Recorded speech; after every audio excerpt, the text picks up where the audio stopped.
We're gonna need these. All right, welcome back everyone. Dr. Ben, not a real doctor here, and let's talk nutrition. So if you have any familiarity at all with nutrition, you've probably heard of calories, proteins, carb, and fat. So those are the things that most people tend to focus on when they're talking about nutrition. You have a certain number of calories that you need based on your activity level and how much you weigh, and then you have different recommendations depending on who you talk to on what your macronutrient percentages should be.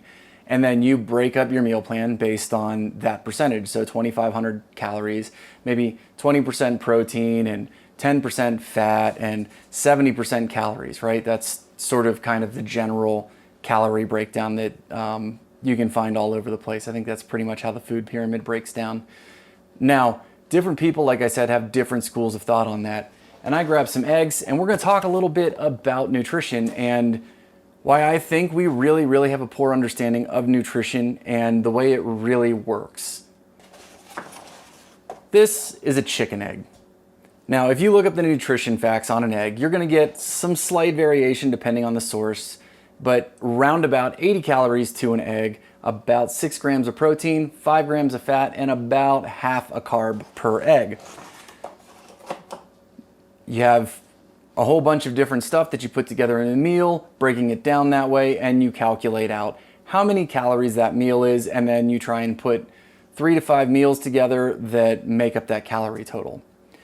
I have a lot of problems with the calorie system. It is a useful tool, but there are also a lot of problems with it. It's the standard. People defend it a whole bunch. If that's what you're comfortable with and it works for you, whatever, do it. But there is a lot more to nutrition than just calories and macros. I tend to think more in systems, right? So I don't think of just like the calorie breakdown. For example, this egg came from a chicken. In other words, a chicken laid it. This egg is a product of that chicken. So that means that what went into this egg is what went into that chicken. And that chicken is a product of the sun, the soil, the grain, the bugs, depending on how that chicken lived. So the nutrition, especially when we talk about the micronutrients, the vitamins and the minerals, and whatever we haven't discovered that's important, goes into this egg, all right? So if one chicken's healthy, it's gonna lay more nutritional eggs than a chicken that's not healthy. When I think of nutrition, I try to think of the whole system. And that's one of the problems we have right now with nutrition and really in general. This is all tied together. We have a very good understanding of the end product, but we don't have a good understanding of the system that created it. And it's a huge problem in our food system.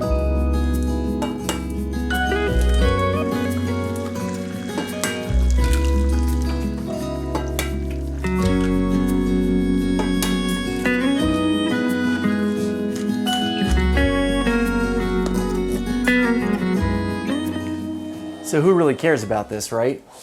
Well, the sad truth is that we're in a place where a lot of our soil is really degraded. Our food is not as nutritious as it used to be, and we're focused so much on calories and not nutrition that we're eating a lot of foods that are high calorie and low nutrient, when it should be the opposite. You should be getting high nutrient and low calorie. We've clung on to calories so much that we're missing the stuff that really is important. All right. So let's talk about the macronutrients first. So you got protein, fat, and carbohydrate. You get 4 calories per gram of protein and carbohydrate, and you get 9 calories per gram of fat. So fat is more energy dense based on the same amount of fat as protein and carbohydrate. Now, I listed them in that reason on purpose because protein to me is the most important, right? Your whole body is built up of protein. It's not super common in the developed world, but in developing countries, it's really common for especially children to not get enough protein and have horrible developmental problems. So there are a lot of recommendations on protein. I tend to go towards a higher protein intake recommendation. The standard recommendation is 0.8 grams per kilogram, but the military discovered that in higher stress environments that people need more. So the military recommended guidelines of, I think it's 1.2 grams per kilogram. So if you are highly stressed out, if you're really stressed out, you're gonna need more protein. And that's simply because as your stress levels rise, you break down more tissues. The hormone cycle causes you to lose muscle mass from the stress. So you need more protein to replace all of that. Now, before I get a whole bunch of hate here, my girlfriend is vegan, and if you're vegan, great, fantastic. I fully support you. Do whatever you feel is best for you. I am of the belief that animal proteins are easier for the human body to assimilate than plant proteins, and you also have to be more careful about your proteins if you're eating plants as your primary source of protein. You need to get educated and learn how to put plants together to get all the proteins you need. Animal sources, you don't have to do that. Any animal source of protein is going to be a complete protein. Animal protein sources also tend to be much more nutrient dense and much more bioavailable nutritionally, especially if you take into consideration organ meats, which a lot of people don't eat. If you're eating only muscle meat, you're leaving a lot on the table if you eat meat. Work organs into your diet. They are super, super, super nutrient dense. If you are a vegan or plant-based only or whatever you want to call yourself, do your homework, get educated, and get good complete protein sources. I also do not recommend these like Frankenfood, Impossible Burger kind of things. Eat real food. There's all kinds of good stuff you can look at. Tofu, tempeh, seitan, all kinds of ways you can get your protein without going into like lab cooked, chemical, horrible industrial processed foods. Eat real food.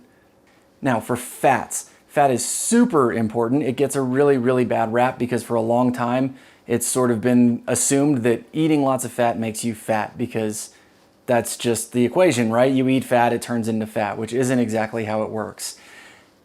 Fat is the body's primary energy source, all right? You need carbs for energy. We'll talk about that after this, but fat is your primary energy source. Up until you start working really, really hard, you are burning almost entirely fat. You need fat. There are essential amino acids you have to eat. Your body cannot create them. These things have to be eaten. You have to consume them. Carbohydrates, we don't have any essential carbohydrates. I don't think you should completely eliminate carbs from your diet either, but we'll talk about carbs in a second. Now, fat makes up all kinds of things in your body. It's the lining on your cell membrane that keeps your cell integrity. It's the membrane that allows things to go in and out selectively. Your skin has a coating of oil that helps keep you protected. It helps keep things out of your body that you don't want getting into it. Your organs have fat cushioning. You have stores of fat in your body. It's kind of like your gas tank. Your joints are lubricated with fat. There's all kinds of things that fat is used for. Actually, your brain is almost completely made up of fat. So fat is super, super important. And we have a huge problem of avoiding fat because of, frankly, a lot of garbage about fat making you fat in the past 30, 40 years. Now, the kind of fat that you eat does matter. For example, a grass-fed steak will have a very different fat profile than a grain-fed steak. So in this case, again, what your food is eating is extremely important to what your nutrient profile is. Okay, let's talk about carbs. So carbs get held up as your primary energy source because the brain needs sugar. Your body can turn fat into glucose, and the less sugar your body takes in, the better your body gets at that process. And sugar is important. Sugar is what you use for extremely intense bouts of exercise. You do use sugar, and you are going to feel better and perform better if you eat carbohydrates. So I'm not saying that you should completely eliminate carbohydrates. But that's what carbohydrates are for. That's all they're for. You have a very limited amount of carbohydrate you can store in your body at one time. And if you go over that storage limit, basically your body just turns all the excess into fat. So that's one of the reasons on a high carbohydrate diet, if you're not super active, you can gain a lot of weight very quickly. And again, just like everything else, it is not a case of all carbohydrates are created equal. If you basically start shoveling spoonfuls of table sugar in your mouth, it's going to have a very different effect on you than eating an apple. So the general recommendation is fruits and veggies for your carbohydrates, and then the simple sugars, the processed sugars in very small amounts. The other thing about the processed sugars is that they tend to be extremely calorie high and very nutrient low. So you're not really getting very much for your calories. This can be handy if you're having a sugar crash and you need to pick your sugar up real quick. But if you are having a sugar crash, it's a pretty good indicator that you have metabolic issues and that your body is no longer very good at regulating its own blood sugar. So let's talk a little bit real quick about how carbohydrates work in the body. You eat carbohydrates, they get digested, and then your body absorbs the sugar out of your digestive tract, right? And then that sugar gets into your blood and your blood sugar levels start to rise. If they rise really, really fast, your body has to put extra insulin into your bloodstream to pull the extra sugar out. Because if your sugar gets too high, you'll die. As that insulin level is raising to pull the sugar levels down, well, now you're not eating sugar anymore. Your blood sugar levels start to come down. Your insulin levels are still high, and you start to get that crash where you start getting drowsy and sleepy. If it gets real bad and you're diabetic, you can go into a coma and die. And this is kind of a yo-yo effect. Once your blood sugar gets really low, your body tells you you're hungry, you need to eat more to get your blood sugar back up to a normal level. And that's why you get that kind of yo-yo effect of blood sugar up, blood sugar down, crash, eat more. And that is the difference between eating until you're full and eating until you're satisfied. Carbohydrates will make you feel full. They usually will not make you feel satisfied, and you'll also end up with some hormonal hunger that I was just talking about not long, hour to 2 hours after that meal. Fat is basically what tells your brain that you don't need to eat anymore. The best example I've ever heard of this is try to imagine yourself eating an entire stick of butter. Just sit down with a fork and eat a whole stick of butter. Not only can most people not do it, the simple thought of doing it makes them feel a little queasy. And that's because your brain uses fat to sense when it's time to stop eating. When you have enough fat, then your body's like, we're good, we don't need any more. The problem is when you mix fat and carbohydrate, that feeling of satisfaction gets overridden by the insulin effect of sugar. While you might not be able to eat a whole stick of butter, you could probably eat quite a lot of butter if you put it on bread. And that is the problem with a lot of junk food, is they're engineered to make you eat more. And that's why they put sugar and fat together. So how to put all this together? My favorite recommendation comes from a book called Natural Hormonal Enhancement by Rob Fagan. It's actually pretty hard to find anymore because he's basically self-published and only wanted to sell the book through people who are really dedicated to it. So it's out of print now. You can still find it somewhere, some places, but it's hard to get. And his recommendation is basically 4 days a week, you eat almost exclusively protein and fat. So you limit your carbs to under 50 carbs per day. And then 3 days a week, you have one carb heavy meal as your last meal. And on those days, you limit your carb intake until the carb load meal to, I think it's around 25 carbs. Then on the carb load meal, you go crazy. You eat like 50, 100, like literally however many carbs you want. And then the stipulation is it's a carb meal. You keep your fat basically non-existent and your protein non-existent. And what that does is that teaches your body to run on fat most of the time because you don't have lots of carbs coming in. And then you fill up on carbs to restock your stores. And you cycle through that. So like 2 days of fat and protein, 1 day of carb, 2 days of fat and protein, 1 day of carb, and then 1 and 1, right? So basically however you get to 7 days. I don't think I told you right, but you get the idea. If you would like to make this a little bit simpler, here's my recommendation. First, look at your protein intake. Make sure you're getting enough protein. I recommend more protein. If you look at Carnivore MD's recommendations, he says 1 gram per pound of body weight. So for somebody like me, that's going to be like almost 200 grams of protein a day. That's a lot. If you're not ready for that, that's totally cool. He's also talking about eating pretty much exclusively protein and fat. If you want a little bit more balanced approach, you can do the 1.2 gram per kilogram. 2.2 pounds per kilogram, so you just got to do that conversion and that's it. So get your protein intake right. Give that about a month to settle out and see how you feel. Don't change anything else. Just fix your protein intake to get the right amount of protein. Basically make sure you're getting enough protein.